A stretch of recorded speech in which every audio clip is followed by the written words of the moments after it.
Hello everyone, my name is Brian, but you can call me the Bugler, and today is the start of something special. This is our first exotic breakdown, and it's going to be covering the Celestial Nighthawk. Before we get started, I just want to go over the format with you. The first thing I'm going to do is show you the exotic and explain the perk. After that, we'll talk about the skill or skill tree if it does any, enhance or modify.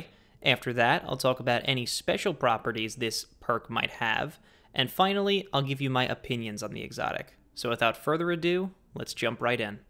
The Celestial Nighthawk is an exotic helmet for the Gunslinger Hunter. Although you can use it with the other subclasses, you won't see much benefit here besides a power level increase. The exotic perk is called Hawkeye Hack. This modifies your golden gun to fire one single high-powered shot. In addition to this, enemies killed by your golden gun will now explode, similar to Combustion from Destiny 1. The Gunslinger has access to quite a few variants of the golden gun. We're going to take a look at the way of the Sharpshooter first. The way of the Sharpshooter's golden gun has access to the skill Crowd Pleaser. This enables precision damage with your golden gun. It increases the damage of your golden gun by double on the first shot, so that's the number we'll be looking for here. Let's take a look at the body shot damage first. The first body shot damage that the Crowd Pleaser Golden Gun does is the same as the base version of the Golden Gun, at 897 to the modular mind. With this helmet, we deal 5,381. This is a 6 times damage increase, although we do lose 1 damage because of the way the game rounds. Let's take a look at the headshot damage now.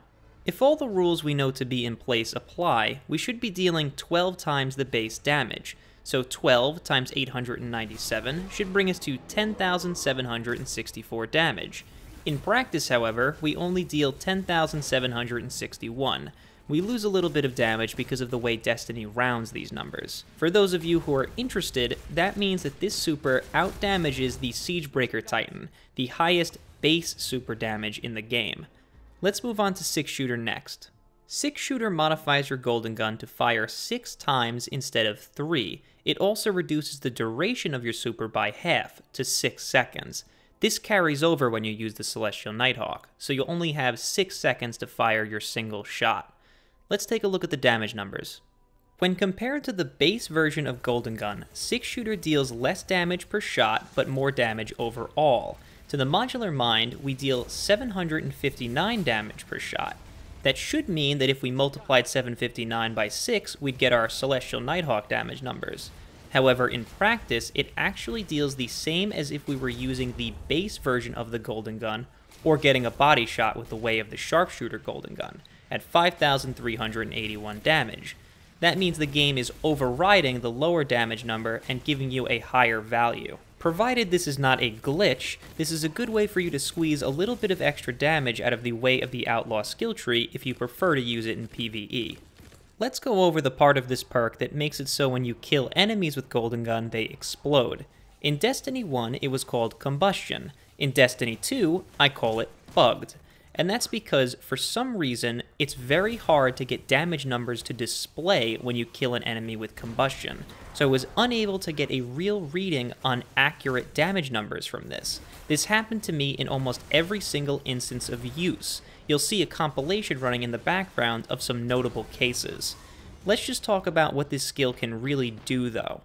When you kill enemies and they explode, I can only guess that it deals quite a bit of damage, because in most cases, when an enemy exploded next to another, it would kill those around it.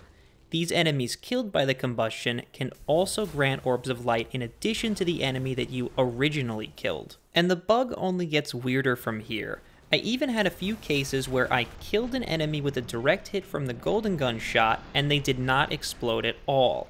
This seemed to happen when other people were also shooting at the same enemy that I killed. I'm guessing there's some correlation, but I was unable to accurately recreate this on demand. That means I'm not quite sure what the deal is. There's also another issue with the damage numbers being displayed. In some cases, I had damage numbers displayed, but they were completely inaccurate. In this case, you'll see that the explosion deals 113 damage to these dregs. Well, it killed him from full health, and thanks to some fancy math I did with the Darcy, I figured out those enemies have 122 health. So how did it kill that enemy with only 113 damage? That's a mystery for you guys to decide. In this next case, I'll show you a bit of damage that actually seemed to be accurate. We dealt 296 damage to this servitor. Judging by the base damage that we would deal to the servitor with a golden gun shot on its own, this becomes about 7% of the body shot damage we would do to them with a Celestial Nighthawk shot. And unfortunately, because this is the only damage number I observed that seemed to be accurate, it's the only one that I feel comfortable reporting, so I don't have an exact damage value for Combustion. And now that all the numbers are out of the way, let me fill you in on what I think about this exotic. I think the Celestial Nighthawk is an excellent choice for PvE. It deals extremely high single target damage, and it does so in a very quick time period. The DPS done by the Celestial Nighthawk is absolutely unparalleled, so although while it outdamages the Siegebreaker Titan only by a couple of hundred damage to the Modular Mind, the DPS that it does is astronomically higher. This makes it an invaluable tool in situations where you need to deal your damage quick, or instantaneous in this case. But it's not without its downsides. You want to use this exotic with the weight of the Sharpshooter skill tree so you could take advantage of that extra headshot damage. Unfortunately, because of the way the Celestial Nighthawk only gives you one shot, you lose out on generating extra orbs for your teammates. So you lose out on 4 free orbs against an enemy that you couldn't otherwise kill with that single shot. Keep that in mind when you choose to use this in situations where you might want to generate more orbs for your teammates. I'd also be remiss if I didn't mention how much fun this exotic was to use. It's good fun to just be able to pull out your golden gun and completely melt any major in your way. It's also a blast to see how much damage you can deal to bosses and see those high numbers popping up when you headshot them. In my opinion, if you manage to get your hands on this thing, I'd give it a go. You'll probably like it. And that's the end of this breakdown. Thanks for watching. If you have any questions about how I conducted the tests, or why I might not have included other footage, please let me know in the comments so I could answer them for you. This is the first exotic breakdown I've done so far, so let me know what you think about the format and what I can do to improve it. As per usual, I'll be going live on Twitch shortly after this video is released. You can find the link to my Twitch channel in this video's description. I do Q&As after every video I release, so you can ask me questions live. You'll also find the link to my Discord and Patreon. Anyone can join the Discord, and it's a fun community where we can get together and talk about whatever you'd like. As far as future videos go, I'm still working on my Hunter Best in Show video, so you can expect at least 1 or 2 more exotic breakdowns before that video is released. You should also expect a channel update sometime this weekend, giving you my final word and opinion on what we're going to do about ads on the channel moving forward. So once again, thanks for watching. I hope I see you next time, and good luck getting through the exclusion zone.